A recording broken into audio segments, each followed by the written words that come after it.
চেহারা কুৎসিত হলে মানুষ কুৎসিত হয় না। মানুষ তখনই কুৎসিত হয় যখন তার চরিত্র কুৎসিত হয়।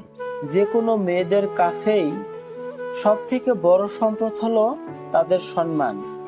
কোনো মেয়ে দেখতে খারাপ হলেও তাতে তার সংসারে কোনো ক্ষতি হয় না, কিন্তু যদি দেখা যায় তার চরিত্র খারাপ হয়, তাহলে তার সংসার, ধর্ম সমস্ত ধ্বংস হয়ে ওঠে।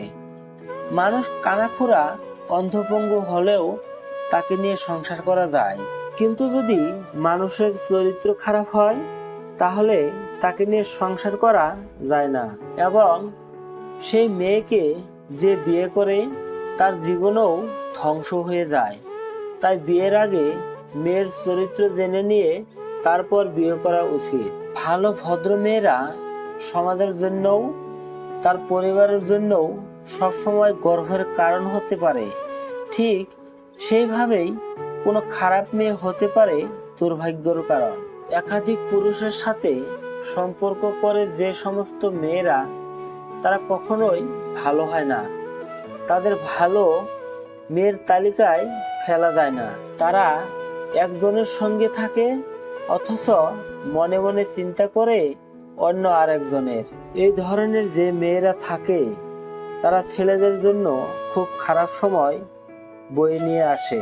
চরিত্র এদের ভালো হয় না। এই ধরনের মেয়েরা চরিত্রগত দিক থেকে মোটেও ভালো নয়। প্রকৃতপক্ষে এরা লোভী প্রকৃতির হয়ে থাকে। চরিত্রহীন মেয়েরা নিজেদের কিছু কর্মসিদ্ধির জন্য ছেলেদের সাথে সম্পর্ক করে গড়ে তোলে। এদের জীবনে বন্ধু বান্ধব ও সঙ্গী অনেক থাকলেও এদের কোনো প্রকৃত বন্ধু থাকে না। এরা একজনের সাথে বেশি দিন থাকে না। প্রায় কিছুদিন পর পর এদের সঙ্গী বদল হতে থাকে। আজ একজন তো কাল অন্য আরেকজনের সাথে এদের দেখা যায়।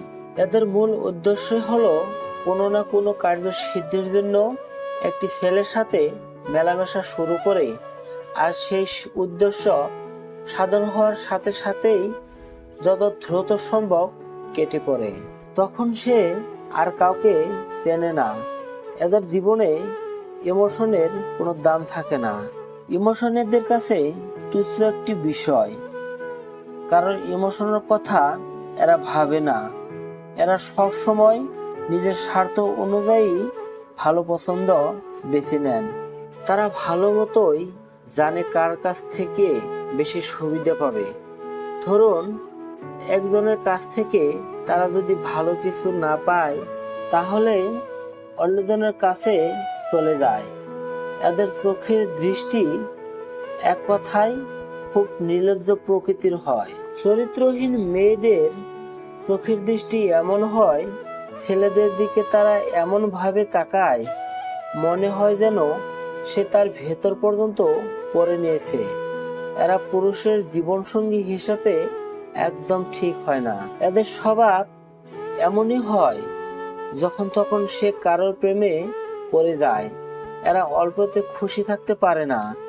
এদের চাহিদা দিন দিন বাড়তেই থাকে। নিজের চাহিদা পূরণের জন্য অনেক পুরুষের সঙ্গে এরা সম্পর্ক রাখে এবং কার্যসিদ্ধি করে। এই ধরনের মেয়েদের থেকে দূরে থাকাই ভালো। এই ধরনের মেয়েদেরকে কখনোই বিয়ে করবেন না।